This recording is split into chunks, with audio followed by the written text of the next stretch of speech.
Et si la science pouvait nous raconter une histoire sur le racisme qui change absolument tout. Aujourd'hui, on va décortiquer ensemble 5 idées vraiment fascinantes qui montrent à quel point nos origines sont, communes. C'est une plongée assez surprenante dans ce qui nous unit vraiment, au fond. Alors, pour commencer, une idée qui peut paraître complètement folle. Prêt? Et si quasiment tout le monde en Europe aujourd'hui descendait de Charlemagne? Oui, de l'empereur Charlemagne. C'est une affirmation qui a l'air dingue, je sais, mais c'est notre point de départ pour, en quelque sorte, faire un grand ménage dans tout ce qu'on croit savoir sur nos ancêtres. Regardez bien ce chiffre. 1 billion. C'est 1 million de millions. C'est le nombre théorique d'ancêtres que chacun d'entre nous devrait avoir il y a 40 générations, donc l'époque de Charlemagne. Sauf que, il n'y avait que 30 millions de personnes en Europe à ce moment-là. Alors comment c'est possible? Le calcul ne colle pas, hein.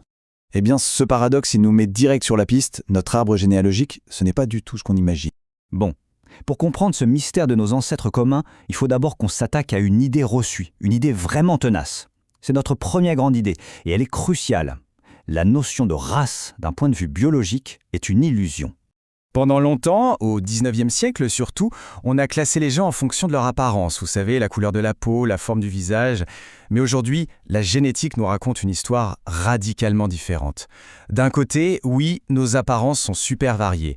Mais de l'autre, nos gènes, eux, sont très très largement partagés. On est tous un grand mélange.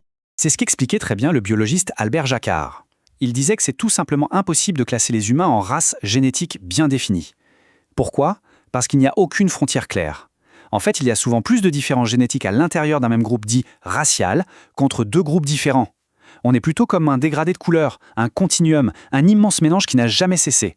Et c'est vraiment ça, le cœur du problème. Voir qu'on est différent, ça c'est juste une observation, c'est normal.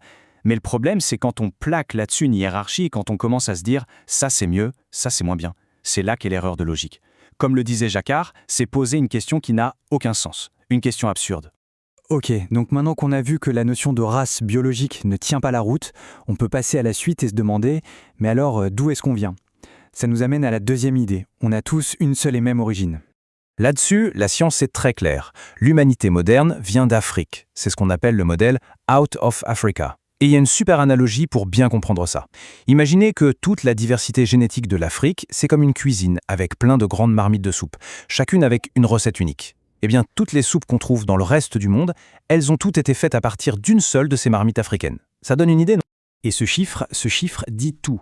99,9%. C'est la part de notre ADN qu'on partage avec n'importe quel autre être humain sur la planète. C'est énorme. Toutes nos différences, celles qui nous sautent aux yeux, génétiquement, elles tiennent dans ce tout petit 0,1%. C'est minuscule en fait.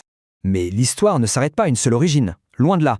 Parce que depuis cette origine, l'humanité n'a jamais arrêté de bouger, de voyager, de se mélanger. Et ça, c'est notre troisième idée. On est le fruit d'un immense et perpétuel brassage. Et pour bien illustrer ce brassage constant, je vous présente quelqu'un. Enfin, un de nos très lointains ancêtres. On l'appelle l'homme de Cheddar. On a retrouvé son squelette en Angleterre, il y a environ 100 ans, et attention, il n'est pas tout jeune, il a 10 000 ans. C'est le plus vieux squelette complet jamais trouvé en Grande-Bretagne.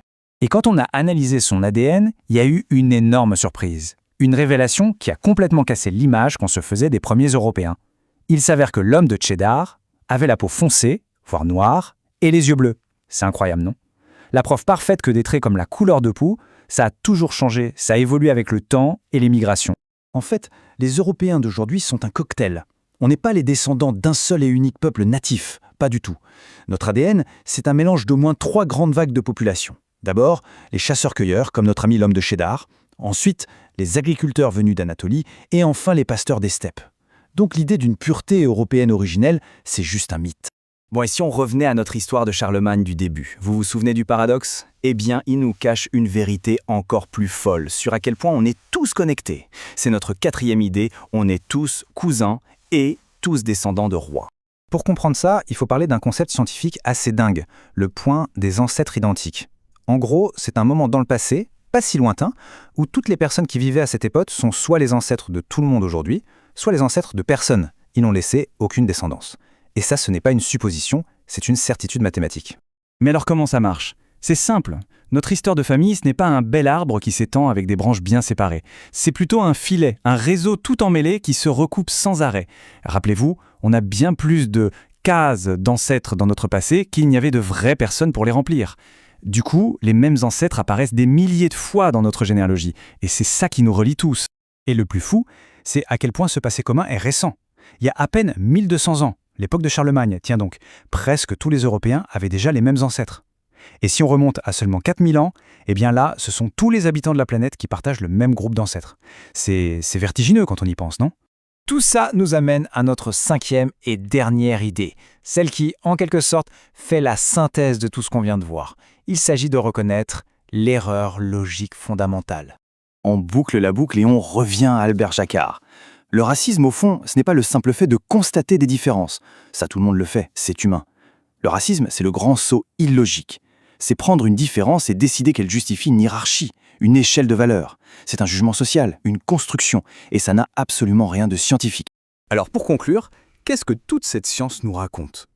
Au final, elle nous raconte une seule et unique grande histoire. Notre histoire.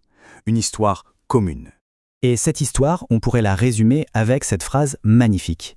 Peu importe les langues que l'on parle, ou la couleur de notre peau, on partage des ancêtres qui ont planté du riz sur les berges du Yangtze, qui ont domestiqué des chevaux dans les steppes d'Ukraine, et qui ont travaillé à construire la grande pyramide de Gizeh. Notre héritage, il est là. Il est universel. Ce qui laisse une dernière question en suspens, une question pour nous tous. Si nos gènes, si la science, nous racontent cette histoire commune, quelle histoire est-ce qu'on choisit, nous, de se raconter les uns aux autres à partir de maintenant ?